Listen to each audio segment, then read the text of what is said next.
South Korea, the country celebrated worldwide for its democracy, its economic power, and its global influence.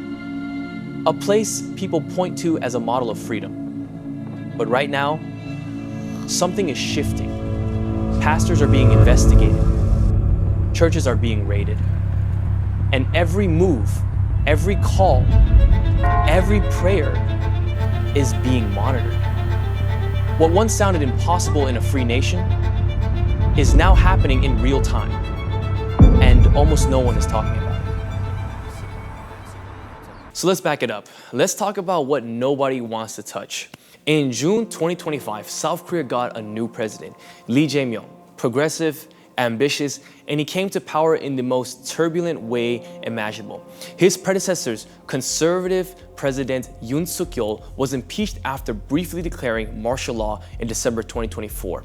The whole thing was a political earthquake. Yoon claimed he was protecting democracy from anti-state forces, and a legislative opposition he called a den of criminals. The National Assembly, including members of his own party, saw it differently though. They voted unanimously to reject martial law. Yoon was then impeached, arrested, and charged with insurrection, and Lee swept in a wave of public anger, promising reforms, accountability, and anti-corruption crusades. Now, here's where it gets really interesting, because when progressive governments talks about anti-corruption, you need to pay very close attention to who they say is corrupt. And in South Korea, the answer is becoming crystal clear. If you're a conservative Christian leader who supported the previous government, you're on that list. If you organize rallies defending traditional values, you're on that list. If you criticize the new administration, you're on that list. Not a metaphorical list, an actual prosecutorial target list. Within weeks of Lee taking office, the raids began. And so on July 18th, 2025, special prosecutors stormed the Yoido Full Gospel Church in Seoul. This isn't some fringe operation. This is the largest congregation on planet Earth. 80,000 members. Founded in 1958, a Pentecostal powerhouse that runs hospitals, universities, and media networks. And armed investigators arrived and stormed the headquarters like they were searching a drug cartel. What's the crime, you may ask? The official reasons are investigating corruption ties to the Yoon administration, illegal political funding, and obstruction of justice.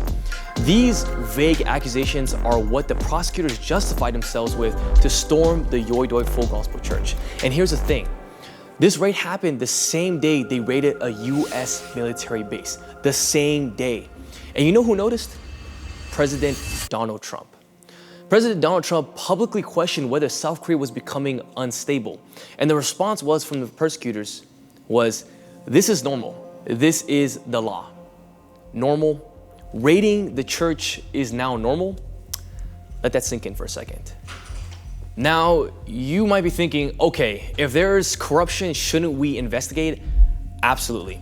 In a real democracy, no institution is above the law, not even churches. But let's take a look at the pattern. Let's see who actually is getting targeted. On August 2025, Reverend Jeon Kwang-hun, the head pastor of the Sarangjil Church, known as a fierce preacher and for organizing massive rallies, we're talking about hundreds of thousands of people. It's on a massive scale against progressive policies he sees as dangerous to South Korea's future. An avid supporter of anti-communism and pro-tradition. And he gets slapped with a travel ban. Why? Because prosecutors claimed he instigated the mob attack on the Seoul court back in January during Yoon's impeachment hearing. They say Yoon encouraged it with his inflammatory speeches. Then, in September, they fined him 20 million won, approximately about $14,500 in USD, for illegal fundraising. The accusation? He collected donation at rallies and over 1 billion won total in envelopes from supporters. Now, pause. Think about that. A pastor who organizes political rallies collects donations from the supporters in those rallies, and the Korean government considers that a crime. In America, that's what we call campaign event. In South Korea, under Lee Jae-myung, apparently that's illegal fundraising. And the kicker, Yoon was arrested before, back in 2020 for election violations. You know what happened? Higher courts acquitted him in 2022, cleared his name, but now, under the new government, it's happening again. It's not accountability, it's a revolving door of political vengeance. But wait, it gets worse. On July 2025, Reverend Billy Kim, born in 1934, he's right now over 90 years old. And this man founded the Far East Broadcasting Company in Korea, a Christian radio network that's been a beacon of hope across Asia for decades. He was Billy Graham's interpreter during the legendary 1973 Seoul Crusade that drew over 1 million people. 1 million people. He pastored Sunhwa Central Baptist Church, growing it to over 12,000 members. He's built orphanages. He's done education programs. This man is a living monument to the power of faith and service. And in the summer of 2025, special prosecutors raided his homes, plural, his offices. They seized his documents, his computers, his files. Under what crime, you may ask? Under illegal lobbying. Specifically, they claim he pressured officials on behalf of a Marine commander being investigated over a soldier's death in a flood rescue operation back in 2023. Let me say that again. A 90-year-old humanitarian leader who spent his life broadcasting the gospel and building institutions of mercy is being treated like a mafia don because he allegedly made a phone call on someone else's behalf. So as of November 2025, no formal charges, but the investigation continues. His reputation currently, which has been built over decades of work, is now currently under a cloud. His advanced age ignored, his legacy weaponized. And you know what former US Ambassador Morse Tan called this? A sinister wave of church persecution. And he's right. Now let's zoom out, because this isn't new. This is a cycle. South Korea has a painful habit.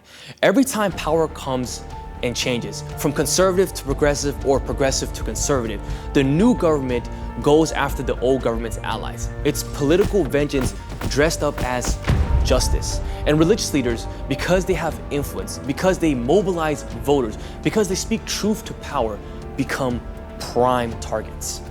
During the Moon Jae-in era, 2017 to 2022, conservative pastors faced probes for organizing anti-government rallies. Now under Lee's, it's intensified. Why? Because Lee came in after Yoon's dramatic fall, martial law, impeachment, maximum level of chaos. And in that environment, if you're a pastor who publicly supported Yoon, who criticized Lee's party, who represents traditional values that clash with progressive social policies, well, you're not just a political opponent, you're a threat. And here's the terrifying part. South Korea's legal system gives prosecutors enormous power. They can detain suspects for up to 20 days without filing charges, none. They can dig through your entire life. And once they charge you, conviction rates are nearly 100%. So even if you're innocent, even if eventually the charges get dropped, the process is the punishment. Your reputation is shredded, your ministry is disrupted, and your congregation is shaken. International observers from the Forum for Religious Freedom Europe called this a purge, not anti-corruption. And they're not wrong. So what does this mean? Why does it matter to us? Because South Korea isn't just some distant ally in the far away. We send nice letters to. We have 28,500 American troops stationed there currently. We've committed to defending them with nuclear weapons if necessary. Their economy is the 10th largest in the world.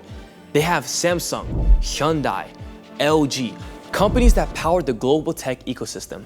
And if South Korea slides into a pattern where religious freedom is sacrificed for political convenience, where prosecutors hunt pastors like they're hunting criminals, where churches get raided like crack houses, that's not just a human rights issue, that is a strategic crisis. Because here's the reality. When governments start targeting religion, they don't stop there. It's never just about the pastors. It's about control. It's about silencing dissent.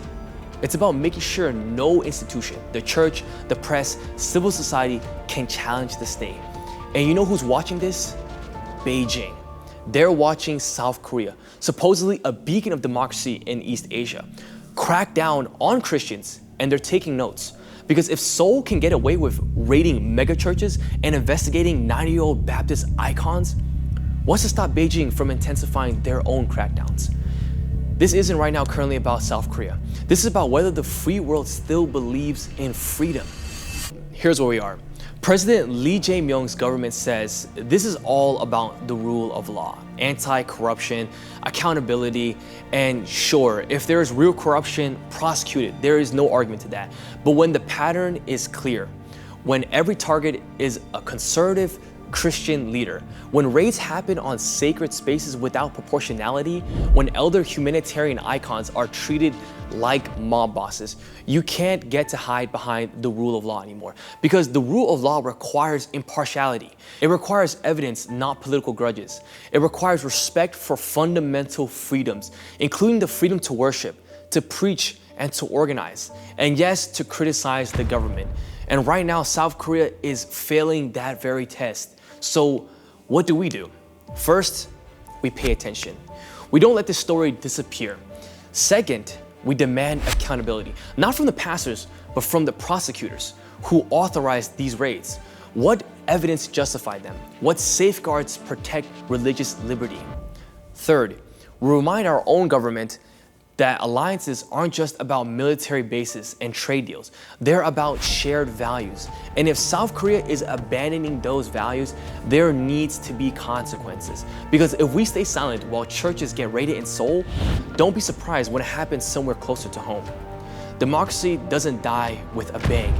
It dies with 1,000 small surrenders. A pastor here, a church there, a travel ban here, a raid, a fine, until one day you wake up and realize the country you thought you knew is gone. South Korea still has time to turn back, but the clock is ticking. The world is watching.